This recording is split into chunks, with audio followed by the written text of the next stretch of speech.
Hello friends, welcome back to Sabi's lifestyle. இந்த video பார்த்துட்ருக்க எல்லாருமே ரொம்ப சந்தோஷமாக ஆரோக்கியமாக இருப்பீங்கன்னு நம்புகிறேன். ஸோ இந்த வீடியோ பார்த்திங்கன்னா ரொம்ப இன்ட்ரெஸ்டிங்காக இருக்கும். ஸ்கிப் பண்ணாமல் பாருங்கள்.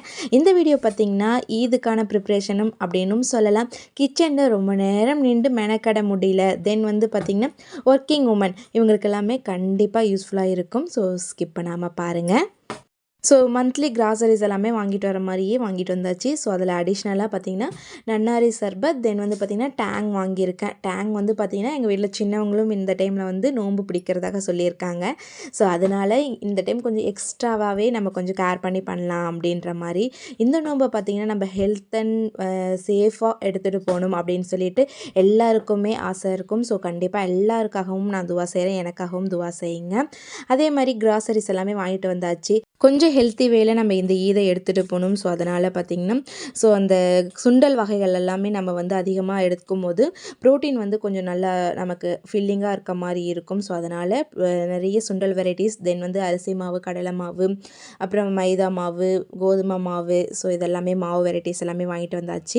ஸ்பைசஸ் பாக்ஸஸ் எல்லாமே நல்லா ஃபில் பண்ணி வச்சாச்சு. ஏன்னா அதிகமாக பட்டை, கிராம்பு, ஏலக்காய், முந்திரி, திராட்சை இதெல்லாமே யூஸ் பண்ணுவோம் அப்படின்றனால.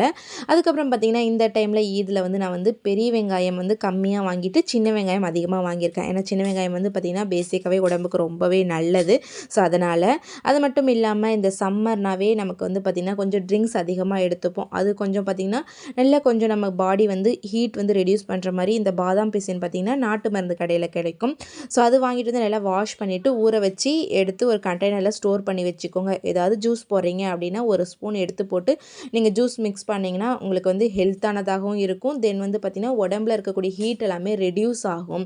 அதுக்கப்புறம் சப்ஜா சீட்ஸோட ஹெல்த் பெனிஃபிட்ஸ் நான் சொல்லவே தேவையில்லை, கண்டிப்பாக எல்லாருக்குமே தெரிஞ்சிருக்கும். அதையுமே பார்த்திங்கன்னா ஒரு பாட்டிலில் போட்டு நல்லா வாஷ் பண்ணிவிடுங்க. வாஷ் பண்ணிவிட்டு அதுக்கப்புறம் நம்ம தண்ணி ஊற்றி நல்லா சோக் பண்ணி ஃப்ரிட்ஜில் ஸ்டோர் பண்ணி வச்சிட்டிங்கன்னா நிச்சயமாக 1 வீக்குக்கு நீங்கள் தாராளமாக யூஸ் பண்ணலாம். ஸோ நான் 1 வீக்குக்கான ப்ரிப்ரேஷன் மாதிரி தான் நான் ரெடி பண்ணியிருக்கேன். லாஸ்ட் இயர் பார்த்திங்கன்னா எந்த ஒரு ப்ரீ பிளானிங்கும் இல்லாமல் தான் ஈது ஸ்டார்ட் ஆச்சு. ஸோ நானும் என் ஹஸ்பண்டை தான் நோம்பு பிடிச்சிருந்தோம் போன டைம். சின்னவங்க பிடிக்கலை. இந்த டைம் ஷமீர் பிடிக்கிறேன் அப்படின்னு இருக்காங்க.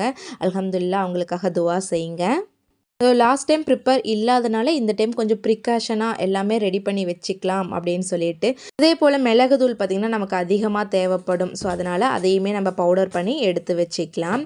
தென் இஞ்சி பூண்டு விழுது. இஞ்சி பூண்டு இந்த மந்த் நிறையவே நம்ம யூஸ் பண்ணுவோம். ஸோ எல்லாத்துக்குமே இஞ்சி பூண்டு விழுது அது அதிகமாக நம்ம சேர்த்துப்போம். ஸோ அதனால் பார்த்திங்கன்னா இஞ்சி பூண்டு நம்ம அரைச்சி வச்சுக்கலாம் அப்படின்னு சொல்லிட்டு. பூண்டோட விலையுமே பார்த்திங்கன்னா இப்போ 400லேருந்து 200 குறைஞ்சிருக்கு. ஸோ க்ளீன் பண்ணி தனித்தனியாகவும் அரைச்சி வச்சுக்கலாம். நான் பார்த்திங்கன்னா 1/4 கிலோ இஞ்சி, 1/4 கிலோ பூண்டு அளவுக்கு சேர்த்து நல்லாமே வாஷ் பண்ணிவிட்டு ஸோ அரைச்சி அதையும் நான் ஒரு கண்டெய்னரில் ஸ்டோர் பண்ணி வச்சுக்கிட்டேன். இஞ்சி பூண்டு விழுது அரைக்கும் பொழுது அதில் தண்ணி சேர்க்காமல் ஆயில் கொஞ்சம் சேர்த்து அரைச்சிக்கோங்க. அப்போ தான் நமக்கு கெட்டு போகாமல் இருக்கும். வினிகர் இருந்தால் ஆட் பண்ணிக்கோங்க, அப்படி இல்லைன்னா அதை ஸ்கிப் பண்ணிக்கோங்க. நான் வினிகர் இல்லாமல் தான் இன்றைக்கி அரைச்சி எடுத்து ஸ்டோர் பண்ணி வச்சுருக்கேன். அதுக்கப்புறம் நமக்கு மல்லி இலை, புதினா இலை, கருவேப்பிலை இது அதிகமாக தேவைப்படும். அதெல்லாமே நல்லா க்ளீன் பண்ணி அதையுமே நான் ஒரு பாக்ஸில் போட்டு ஸ்டோர் பண்ணி எடுத்து வச்சுட்டேன். ஸோ இதுவுமே பார்த்திங்கன்னா இப்போ நமக்கு டக்குன்னு க்ளீன் பண்ணணும் அப்படின்னும் போது ரொம்ப கஷ்டமாக இருக்க மாதிரி இருக்கும். காலையில் இப்போ சகருக்கெல்லாம் நம்ம சாப்பாடு செய்கிறோம் அப்படின்னும் போது ஸோ இதெல்லாமே க்ளீனாக இருந்தால் அப்படியே எடுத்து நம்ம போட்டுக்கலாம் அப்படின்னு சொல்லிட்டு தான். அதுக்கப்புறம் பார்த்திங்கன்னா கொஞ்சம் சில்லி ஃப்ளாக்ஸ், ஏன்னா ஈவினிங் போல் நம்ம இஃப்தாருக்கு கொஞ்சம் ஸ்நாக்ஸ் எல்லாம் செய்யும்பொழுது அதில் ஏதாவது சில்லி ஃப்ளாக்ஸ் ஆட் பண்ணுற மாதிரி இருக்கும். ஸோ அந்த மாதிரி இருக்க ஒரு 20-25 மிளகாயை நான் நல்லாவே ட்ரை ரோஸ்ட் மாதிரி பண்ணிவிட்டு அதுக்கப்புறம் அது ஒரு மிக்ஸி ஜாரில் போட்டு ரன் பண்ணி கொரப்பாக அரைச்சி சில்லி ஃப்ளாக்ஸையும் நான் ஒரு டப்பாவில் ஸ்டோர் பண்ணி எடுத்து வச்சுட்டேன். ஸோ கண்டிப்பாக இதெல்லாமே சின்ன சின்ன வேலைகளாக தான் இருக்கும். பட் அந்த டைமில் நம்ம மெனக்கெட்டு செய்கிற மாதிரி இருக்கும். நெக்ஸ்ட்டு கடற்பாசி. நிறைய நம்ம புட்டிங் ஐட்டம் எல்லாமே செய்வோம். அதுக்கு இது கண்டிப்பாக யூஸ் ஆகும்.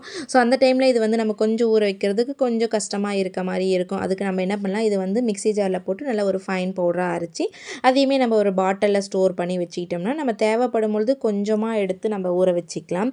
ஸோ டக்குன்னு நம்ம வேலை முடிஞ்ச மாதிரி இருக்கும். ஸோ இந்த புட்டிங் பார்த்திங்கன்னா ஷமீர் நல்லா விருப்பப்பட்டு சாப்பிடுவாங்க, அவங்களுக்காக தான் இது.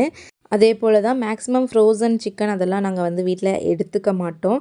ஸோ இந்த ஃப்ரோசன் பொட்டேட்டோ ஃப்ரைஸ் மட்டுமே கொஞ்சம் ரெடி பண்ணி வச்சுக்கலாம் அப்படின்னு சொல்லிட்டு தான் இது மட்டும் தான் நான் ஃப்ரோசனுக்கு ரெடி பண்ணியிருந்தேன். வேறு எதுவுமே நான் வந்து சிக்கன் இதெல்லாமே வந்து நான் வந்து ரெடி பண்ணவே இல்லை.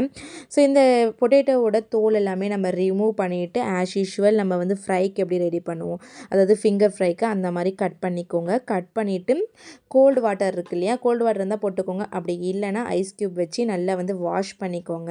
அதை இப்போ வாஷ் பண்ணும்போது தான் இதில் இருக்கக்கூடிய ஸ்டார்ச் எல்லாமே வெளியில் போகும், அதாவது கூலிங் வாட்டர் போட்டு வாஷ் பண்ணும்போது. அதுக்கப்புறம் பார்த்திங்கன்னா நம்ம வந்து கொஞ்சமாக பாயில் பண்ணிக்கலாம். அது கொஞ்சமாக உப்பு சேர்த்து பாயில் பண்ணிக்கோங்க. பாயில் பண்ணிவிட்டு அது நல்லா ஃபில்டர் பண்ணிக்கோங்க.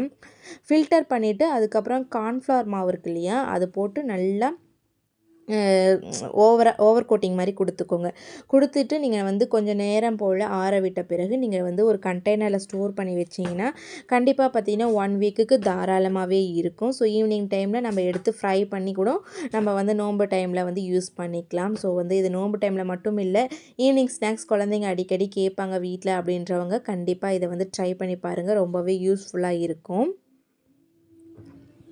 நெக்ஸ்ட்டு பார்த்திங்கன்னா டொமேட்டோ கெச்சப். இந்த கெச்சப் பார்த்திங்கன்னா நிறைய நமக்கு யூஸ் ஆகும். குட்டீஸ் இருக்க வீடு எல்லாமே கண்டிப்பாக யூஸ் ஆகும். ஸோ அதுக்கு நிறைய மெனக்கிடாமல் ஒரு 1/4 கிலோ தக்காளியை நல்லா வாஷ் பண்ணி எடுத்துக்கோங்க. வாஷ் பண்ணிவிட்டு நல்லா வந்து கட் பண்ணிக்கோங்க. கட் பண்ணிவிட்டு ஒரு டம்ளர் அளவுக்கு தண்ணி விட்டு நல்லா வந்து பாயில் ஆகிற அளவுக்கு நல்லா பாயில் பண்ண விட்டுருங்க.